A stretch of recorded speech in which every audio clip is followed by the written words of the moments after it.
Members, the House and Committee on the Tariff, New Zealand, Hong Kong, China Closer Economic Partnership Agreement Amendment Bill. Point of order, Chris Tremaine. Thank you, Mr Chair. I seek leave for the committee stage of the Tariff Amendment Bill to be taken as one question with a wide-ranging debate. Leave is sought for clauses 1 to 4 to be taken as one question. Is there any objection? There is no objection. The question is that clauses 1 to 4 stand part. Mr. Speaker. John Hayes. Mr. Speaker, Mr. Chair, it's good to be able to support this bill in the committee stage. One of the things, and I'd like to do it fairly briefly, one of the things I would like to draw the House's attention to is the constant negativism and opposition from a misled Green Party who have a minority view in this report. I'd simply like to say to them that as a specific result of the free trade agreement with China, New Zealand has increased its exports to that country in the last 12 months by $860 million.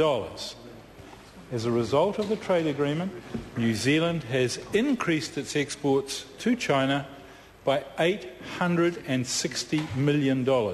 Think about the number of jobs that is creating, and the Green Party would like us to shut that down. Mr. Chair, a market of $186 million, a new market of that, is roughly the equivalent of finding a new market like Indonesia, because our total exports to Indonesia total about $860 million. So I would just say to this Parliament and to this country, when it comes to the time to tick the box for who you want to vote for in the next election, just remember that the Green Party would like to close you down, would like to close job creation down, and to my head and to the committee's head, when we considered this issue in our committee, that made no sense. Mr. Chair, this is a very brief bill.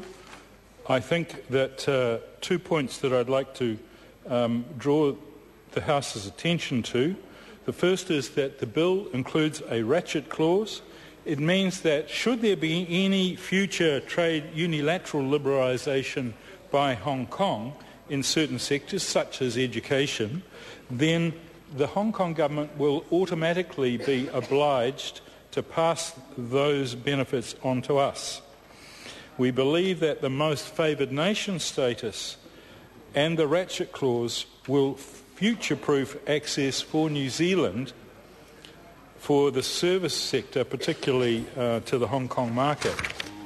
Mr. Chair, one other issue that has been of considerable concern to voters in my Wairarapa electorate over the last few months is the question of people coming into this country and buying up land. And I've got to say that 2 of Crayford's farms come from, well, we're located near Northwood in my electorate. This agreement does not allow Hong Kong investors any exemption from the screening process and the regime set out in the Overseas Investment Act of 2005.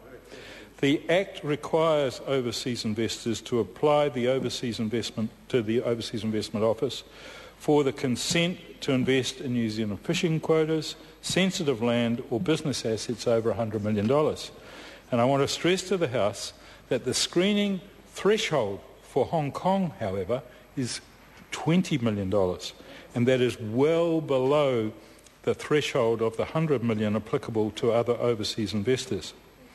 Mr. Chairman, with those few words, I just want to stress my total support for this bill. Thank you. Mr. Chairman? Yep. Stuart Nash.